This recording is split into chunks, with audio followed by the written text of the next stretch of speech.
Jay-Z. This is Flex's new thing now. You know Everybody is. I don't know what happened. The whole internet done turned into his blame Roc Nation is Jay-Z fault. So it definitely, a lot of people be bringing that. You want to know what I feel like it is? Because he doesn't talk to nobody. But I'm not blaming Ho for nothing. I don't want him to. If he did, they'll just make up more. I'm glad he don't talk to none of these, man. They don't deserve to hear nothing from the. Welcome back to a brand new video. This interview was not a good idea for Roc Nation at all. It actually achieved the opposite of what it was intended for. Memphis Bleek popped out to do his press tour the same week Jay-Z is popping out. And I don't think that's a coincidence. I think Memphis Bleek was sent on that press tour to do damage control, to run PR for Roc Nation and Jay-Z. And I think Memphis Bleek's methods of running PR are actually doing the opposite, and people are actually turning further away from Jay-Z and Roc Nation because of things Memphis Bleek is saying during these podcasts. The most recent podcast he did, he linked up with Punch Mouse and I think DJ Self, and they talked about Jay-Z and the current drama and turmoil he's in. It didn't do Jay-Z any favors at all. Memphis Bleek, in his definition of helping, is telling them that the fans are broke. Jay-Z doesn't owe nobody nothing. The fans didn't do a goddamn thing for Jay-Z. They're not the reason why Jay-Z got money or why Jay-Z is lit.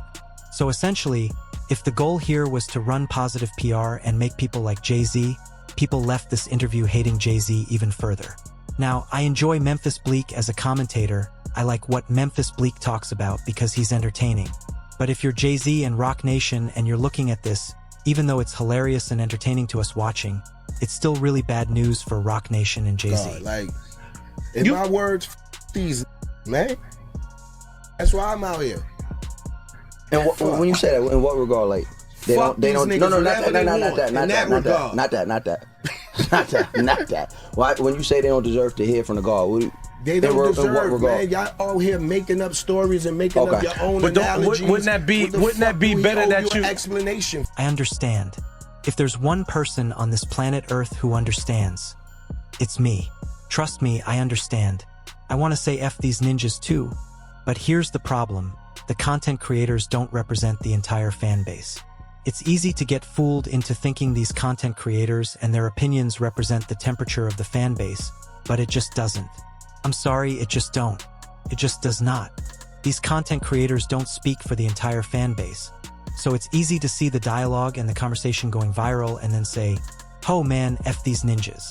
Oh, you don't gotta speak to them.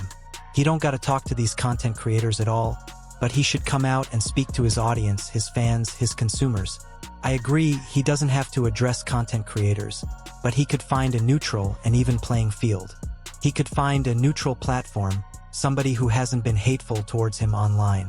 I wouldn't expect HOV to come online and talk to Poetic Flacco or DJ Academics, no, but he can find someone neutral, like maybe a Tor or somebody else who isn't too friendly either, because you also don't want someone who's just gonna go easy on him. You need that balance, that neutral space where he can come and speak freely. So I do think HOV owes that, because if you don't speak, the people who love you are left with nothing but negativity. If the positive side isn't being spoken on, if the person these stories are about doesn't come out and correct the record, then all the audience has is the negative stories. And now they're left to either believe it or say, "I'll wait until Jay speaks." But if Jay never speaks, then they're put in a— Because you are a major figure. Nah, he ain't no major figure. He is the figure. Okay, so that's just like if I'm a president. Yes. Yes. Tell me when they come up here and chop it up with y'all. No, but they're not a part of our culture. But listen, do they give y'all the inside of the new car dropping? Yes. Oh my God. It's called a keynote. It's called a keynote. They stand. You got it last night. There was some keynotes last night. This whole weekend. There was some keynotes last night. You feel me? Pharrell came out, gave a real keynote last night. That was great. You feel me? But what I'm saying now, this enters into the only pushback I got when it comes to whole. We can't always imitate the other side, right? You can't become an oligarch. So if there's something that somebody from the community or from the culture feels like, hey, you've kind of aligned yourself with us, we've supported you, and this thing right here doesn't really make sense in what you say you align, I think you do owe, especially because you don't owe an explanation. You always owe an explanation to the people that got you there. So let me tell you this right now.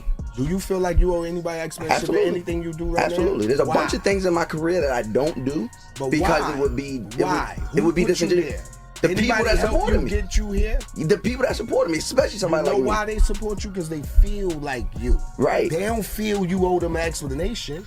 Because they not out here. Here's an example of why Jay-Z has to speak to the people. Jay-Z did a whole freestyle, and in that freestyle he said, "How can y'all call me a sellout for taking a deal when Colin Kaepernick signed a non-disparagement agreement?" Then TMZ comes out, reviews what Jay-Z said, and says that's not true, that Colin Kaepernick never signed a non-disparagement agreement, and that Jay-Z is lying to make himself look less like a sellout. So these kinds of narratives are affecting Jay-Z, and that's exactly why he needs to speak out. If it wasn't affecting him, he wouldn't go out of his way to do a freestyle and say something like that to defend the NFL deal. Jay-Z is presenting himself as an authority, as someone who cares about social issues, but if that's the case, then a lot of these moves don't line up. Things like allegedly calling up TMZ to push a negative story about Colin Kaepernick when he took the NFL deal, especially if the goal was to make the Kaepernick situation go away for the league. Situations like that are exactly why people feel like he owes the culture an explanation, because until he explains it, he's going to keep looking bad in the public eye. And when Bleak says, "Do you answer to anyone? Do you need to apologize?" The answer isn't necessarily that Jay-Z has to apologize. If he truly believes he did nothing wrong, then fine, don't apologize. But at least explain your actions. That's the real point. Yes, Bleak, we do owe our audience something. If I'm out here making videos saying one thing, and then later I completely switch up publicly, I owe my audience an explanation. That's just how it works. If you have an audience, people who put money in your pocket, people who support your lifestyle. Look, the Target deal is important because I hit up both of these dudes when that episode came. I said, "Oh, y'all gotta look selective at." But look, rage. But look, no, not at all. Everybody album is available right. Vinyl So in why Target. wouldn't Hope say, "Hey, I don't have He control don't of that." have to. He don't owe no explanation, my nigga. That's where we split ways. Well, that's going to forever be that, my nigga. Y'all sounded like the old lady in the window. Why y'all outside 3 a.m. loud? We got to tell her we selling drugs. That's why. No, I don't. I don't get the correlation there. She want to know why we outside late doing what we do. You want to know why he did what he did. We owe none of y'all no explanation. We selling drugs, No. The difference is you didn't, unless you paying that old lady rent or whatever the case may be. He not paying your rent. Right. The community at large. The community at large support a Hope. The community at large support a Hope. You're not paying his rent. Again, the community at large supported Hope. Hope gets to where he's at because the community supported him. First of all, the community know about money right now because of Hope. Right? Would still be running around picking boogers, wiping them on the camera screen if it wasn't for Hope and B.I.G. Let's clear it up, man.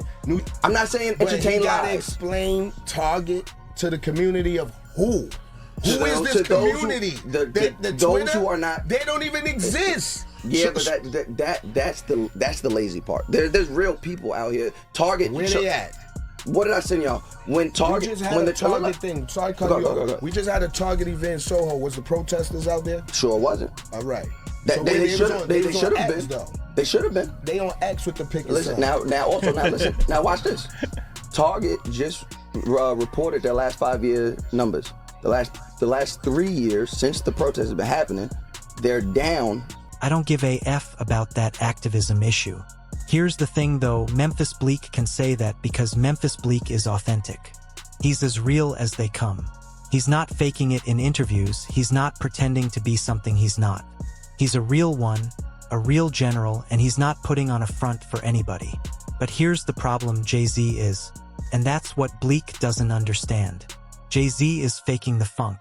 He's acting like he cares about social activism, like he's really for the people. But if Jay-Z came out and said it straight like Bleak, "Man, forget that activism. I'm trying to get another billion. I don't care about your social issues," then there wouldn't be any debate. People would either accept it or reject it, but at least they'd know who he really is. There wouldn't be all this talk about him being fake. But Jay-Z isn't doing that because a big part of his success comes from presenting himself as an authority in the culture, especially to powerful people who look to him as that representative. That position has been too profitable for him to give up. That's part of why he gets opportunities like the Super Bowl halftime involvement, because he's seen as someone who can bridge that gap.